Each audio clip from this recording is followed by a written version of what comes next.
Hello and welcome back to Underground Music Review. I'm Nilo and I'll be taking you through this tutorial on track delay and how to use it in Ableton Live.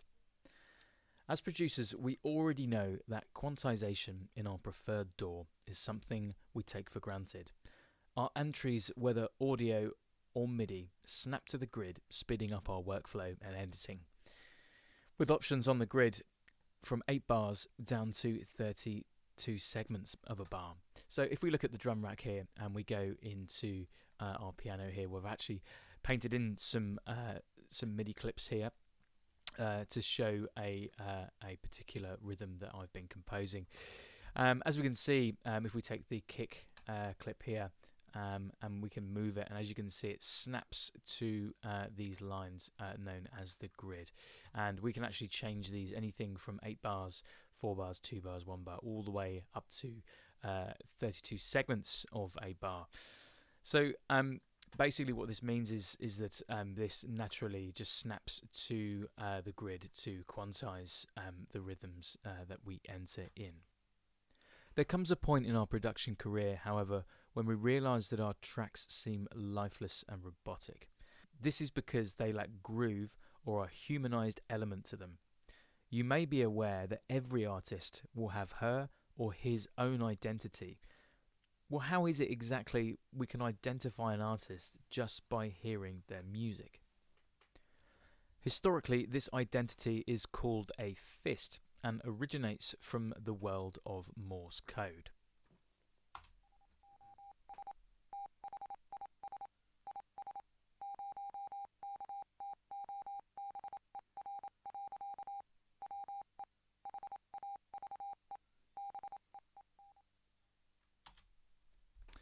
Teams of thousands of interceptors during World War II, mostly women, would listen to transmissions from the German military, and even though those messages were coded, they could identify the cadence of the transmission.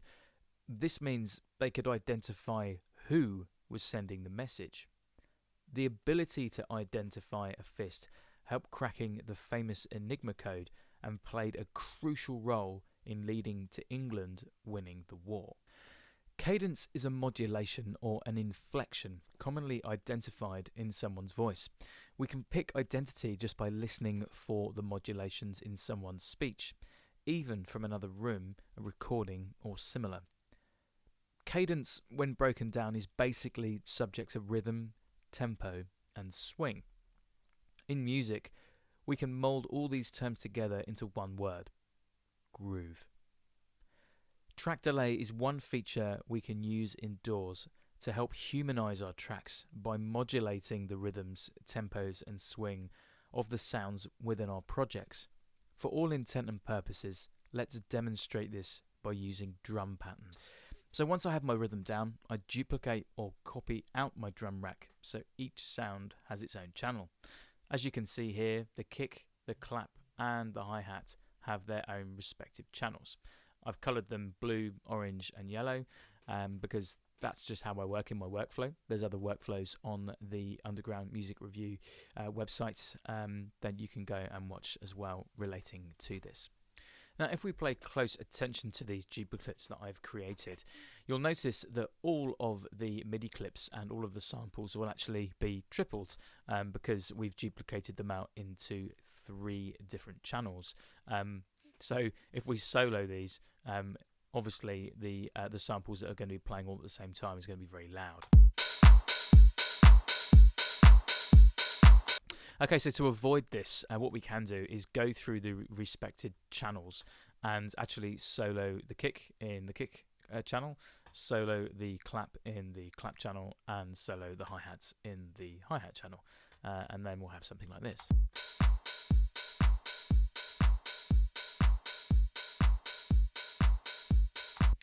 So once we've finished with the duplicates, we then have them all separated like this. So what I've actually done is gone through and coloured these MIDI clips here, associating with the colours of the channel and labelled as well, so we know where we can find them.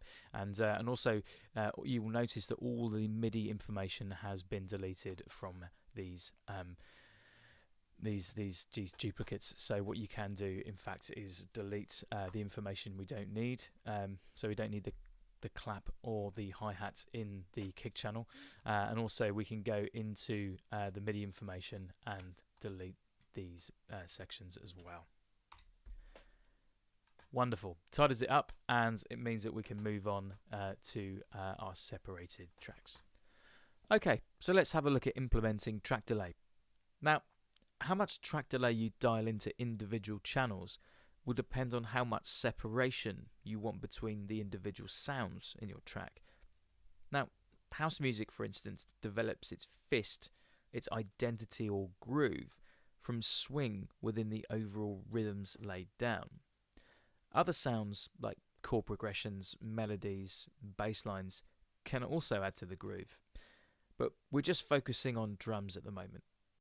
To make track delay visible in either the arrangement or the session view, locate the small circular D icon at the bottom right of the master fader, which is here. It's opposite the preview cue and the master pan. As you'll notice, the track delay will then open up at the bottom of each channel, and it's on every channel, including the reverb delay here and the master channel as well. You'll notice that it has 0.00 and it has milliseconds next to it. In arrangement view, the track delay will appear next to the mixer drop area, which is here, next to the mixer section here. It's not labeled track delay, but you can see it has 0.00 and the milliseconds next to it here. Okay, so now we know where the track delay is and how to activate it. What we can do is we can have a look at how to use it. So by clicking and dragging up pre-delay or down delay on the window displaying 0.00, you will hear the sounds in that channel will play faster or slower in relation to the other sounds currently playing. Let's have a look.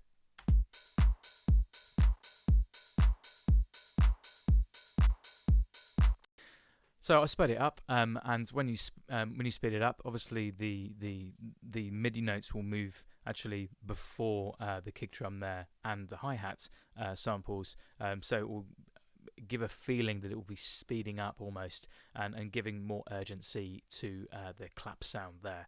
To go back to 0, we can actually click this small orange arrow here and go back to 0. Let's have a play with the hi-hats.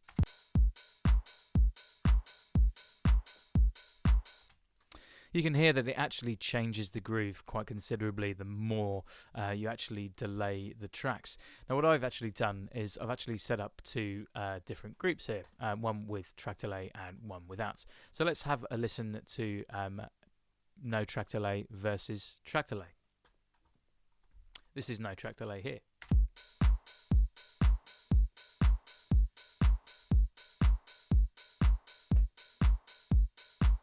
Versus track delay, you can see that the kick's got 0, the clap has got +6 milliseconds, and the hi-hats have got -18 milliseconds. Let's have a listen.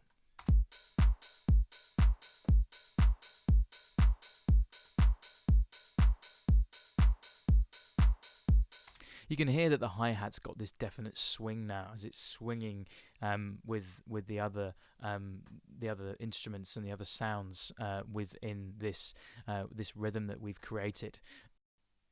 Now, as mentioned previously, this isn't just for drums, so you can actually use this technique throughout your entire track. Now, experiment with track delays on individual channels or groups of channels to get your desired groove. Now, go develop your fist and get groovy.